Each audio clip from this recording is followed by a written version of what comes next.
जय हिंद दोस्तों, welcome to my channel Best Education में आपका फिर से हमारा जो प्रश्न होगा सोशल साइंस 2026 में आने वाले सभी प्रश्न होंगे। ठीक है, क्लास 10 का होगा 2026 का सभी इंपॉर्टेंट प्रश्न होने वाला है। आइए चलते हैं अपने प्रश्नों को स्टार्ट करते हैं। हमारा जो पहला प्रश्न दिया गया, भारत में राष्ट्रीय आंदोलन की शुरुआत किस वर्ष मानी जाती है?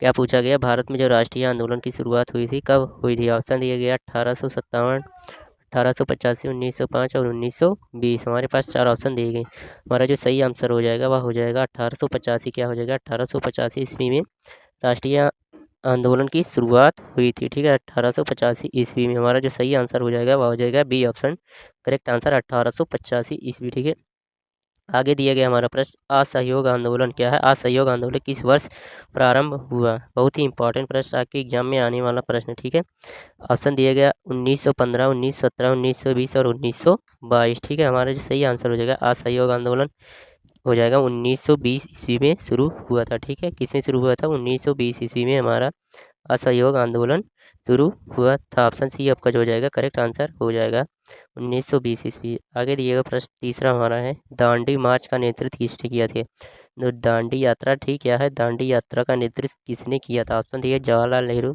सुभाष चंद्र बोस, महात्मा गांधी और भगत सिंह। ठीक है, हमारा जो सही आंसर हो जाएगा वह हो जाएंगे महात्मा गांधी जी। ठीक है, महात्मा गांधी जी हो जाएंगे। दांडी मार्च यात्रा का नेतृत्व किया था, दांडी यात्रा निकाला था हमारे महात्मा गांधी जी ने। ठीक है, ऑप्शन सी आपका जो है करेक्ट आंसर होगा। प्रश्न 4 हमारा पूछ दिया गया, भारतीय संविधान कब लागू हुआ? ठीक है, ऑप्शन दिए गए 15 अगस्त 1947, 26 जनवरी 1950, 26 नवंबर 1949, 2 अक्टूबर 1950 ईस्वी। ठीक है, हमारे जो सही आंसर हो जाएगा वह हो जाएगा क्या? 26 जनवरी 1950 ईस्वी को क्या हुआ था हमारा? क्या हुआ था? 26 जनवरी 1950 को भारतीय संविधान लागू किया गया था। 26 जनवरी 1900 क्या है 1950 ईस्वी में हमारा क्या है संविधान लागू किया गया। ठीक है, 15 अगस्त 1947 को हमारा क्या हुआ था? देश आज़ाद हुआ था। प्रश्न 5 क्या है, लोकतंत्र की मुख्य विशेषता क्या है? लोकतंत्र की मुख्य विशेषता क्या? ऑप्शन दिएगा राजा का शासन, जनता द्वारा शासन, सैनिक शासन और तानाशाही। 4 ऑप्शन हमारे पास दिए गए। लोकतंत्र का मतलब होता है क्या होता है? जनता द्वारा शासन। ठीक है, जनता द्वारा शासन, जहाँ पर क्या होता है जनता द्वारा सरकारें चुनी जाएगी वहाँ पर लोकतंत्र होता है, अर्थात जनता का शासन होता है। जनता के द्वारा वहाँ पर मत अनुदान किए जाते हैं, वहाँ पर लोकतंत्र की व्यवस्था चलाई जाती है। ठीक है, इसलिए भारत एक कैसा देश है? भारत एक लोकतांत्रिक देश है। भारत कैसा देश है? एक लोकतांत्रिक देश है। ठीक है, यहाँ पर क्या होता है?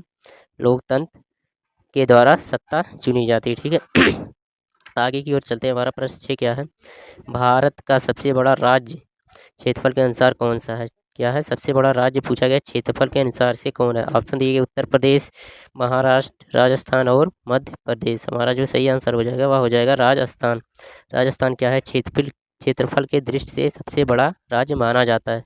उत्तर प्रदेश जो है ये क्या है? जनसंख्या दृष्टि से सबसे बड़ा राज्य माना जाता है जनसंख्या के अनुसार। जनसंख्या के अनुसार क्या हमारा? जनसंख्या के अनुसार भारत क्या है? एक बहुत बड़ा राज्य माना जाता है। ठीक है, प्रश्न 7 हमारा क्या दिया है, काली मिट्टी मुख्यतः किस फसल के लिए उपयुक्त होती है? काली मिट्टी किस फसल की उपयुक्त मानी जाती है? ऑप्शन दिया गेहूँ, चावल, कपास और जूट। जो हमारा सही आंसर हो जाएगा वह हो जाएगा कपास। क्या हो जाएगा? कपास।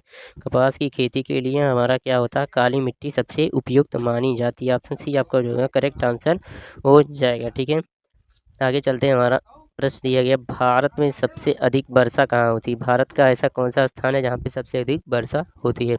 ऑप्शन दिया गया चेरापूंजी, जोधपुर, दिल्ली और जयपुर। तो हमारा सही आंसर हो जाएगा चेरापूंजी हो जाएगा। क्या हो जाएगा? चेरापूंजी। चेरापूंजी कहाँ पर स्थित है? तो मेघालय में। कहाँ है?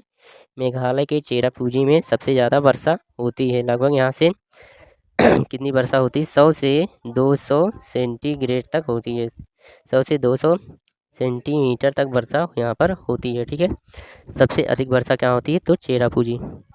प्रश्न 9 हमारा कह रहा है, पंचायती राज व्यवस्था कितने स्तरों पर की होती है? पंचायती राज व्यवस्था होती है कितने स्तरों पर विभाजित होती है? ऑप्शन दिए गए 1, 2, 3 या 4। हमारा जो सही आंसर हो जाएगा वह हो जाएगा आपका 3। क्या हो जाएगा? 3 स्तरों पर विभाजित कीजिए। भारतीय राज व्यवस्था कितने स्तरों पर? 3 स्तरों पर विभाजित की गई है। ठीक है, पंचायती राज व्यवस्था 3 स्तरों पर विभाजित है। आगे हमारा प्रश्न दिया गया 10वां, मौलिक अधिकार कितने होते हैं? हमारे जो मौलिक अधिकार हैं वह कितने हैं? ऑप्शन दिया गया है 5, 6, 7 और 8 जो हमारा सही आंसर हो जाएगा। मौलिक अधिकार जो हो जाएंगे हमारे कितना हो जाएंगे 6, कितना हो जाएंगे 6 मौलिक अधिकार हमारे पास हैं। मुख्यतः कितने अधिकार हमारे पास 6 मौलिक अधिकार हमारे पास उपलब्ध हैं। ठीक है, हमारा बी ऑप्शन जो हो जाएगा करेक्ट आंसर होगा। प्रश्न 11 दिया गया है, विकास का सही अर्थ क्या है? विकास का सही अर्थ क्या है? ऑप्शन दिया गया केवल आय में वृद्धि, केवल उद्योग, जीवन स्तर में सुधार, केवल शिक्षा। हमारा जो सही आंसर हो जाएगा वह हो जाएगा जीवन स्तर में सुधार हो जाएगा। ठीक है, जीवन स्तर में जब सुधार होगा तो विकास का सही अर्थ वही हो जाएगा, जीवन स्तर में सुधार। जीवन जीने की स्थिति में परिवर्तन जब होगा तो हमारा विकास का बढ़ावा होगा, विकास को बढ़ावा मिलेगा। तो केवल आय के द्वारा विकास नहीं हो सकता, केवल उद्योगों के द्वारा विकास नहीं हो सकता, केवल शिक्षा के द्वारा विकास नहीं हो सकता। जब इन सबको मिलाकर अपने जीवन स्तर में सुधार करेंगे तो सही अर्थ वही हो जाएगा हमारा विकास में। जब जीवन स्तर परिवर्तन होगा तो विकास का सही अर्थ कहलाएगा। आगे दिया गया हमारा प्रश्न 12, भारत की राष्ट्रीय आय किस संस्था द्वारा नापी जाती है? जो भारत की राष्ट्रीय आय है वह किस संस्था द्वारा मापी जाती है? ऑप्शन दिए RBI, SEBI, NSO और NITI आयोग। हमारा सही आंसर हो जाएगा वो हो जाएगा NSO। क्या हो जाएगा? NSO। NSO का पूरा नाम क्या हो जाएगा? नेशनल क्या हो जाएगा? नेशनल NATIONL नेशनल स्टैटिस्टिकल क्या हो जाएगा? नेशनल स्टैटिस्टिकल और क्या हो जाएगा? ऑफिस क्या हो जाएगा? ऑफिस, नेशनल स्टैटिस्टिकल ऑफिस हो जाएगा NSO का पूरा नाम। और इसका संचालन किसने किया था? तो हमारे किए थे दादा भाई नौरोजी जी। कौन किए थे? दादा भाई नौरोजी जी। ठीक है, दादा भाई नौरोजी जी हमारे किए थे। और कब किए थे? 1867 ईस्वी में इसका संचालन किए थे। राष्ट्रीय आय संस्था का जो नेतृत्व किया था हमारे दादा भाई नौरोजी जी किए थे। और उस संस्था का नाम क्या है? NSO national statistical office. ठीक है, इसके द्वारा भारत की राष्ट्रीय आय को मापा जाता है। ठीक है, ऑप्शन दिए गया। तो प्रश्न 13 है, वैश्वीकरण का मुख्य उद्देश्य क्या है? वैश्वीकरण का मुख्य उद्देश्य क्या है? वैश्वीकरण मतलब क्या होता है? किसी चीज़ को व्यापारित करना। क्या है? व्यापारित करना। क्या होता है? व्यापारित करना। ठीक है, व्यापारित करना जो होता है वैश्वीकरण कहलाता है। वैश्वीकरण का मतलब होता है व्यापार। ठीक है, आइए देखते हैं इसका आंसर क्या होगा। ऑप्शन दिए व्यापार सीमित करना, देशों को जोड़ना, युद्ध बढ़ाना और उत्पादन घटाना। जो हमारा सही आंसर हो जाएगा वैश्वीकरण का मुख्य उद्देश्य क्या हो जाएगा? हो जाएगा देशों को जोड़ना। क्या हो जाएगा? देशों को जोड़ना। देश को जोड़ने से क्या होगा? हमारा देश को जोड़ने से आयात और निर्यात बढ़ेंगे, जिससे क्या होगी? राष्ट्रीय आय भी डेवलप होगी। आयात निर्यात बढ़ने से हमारा GDP जो होगा वह बढ़ेगा। ठीक है, और प्रोडक्शन के साथ साथ सब कुछ अच्छा रहेगा। ठीक है, डेवलपमेंट जो होगा हमारा आयात निर्यात के द्वारा दो देशों के जोड़ने से होगा। ठीक है, ऑप्शन जो आपका बी हो जाएगा वह हो जाएगा करेक्ट आंसर। प्रश्न 13 का बी ऑप्शन सही हो जाएगा।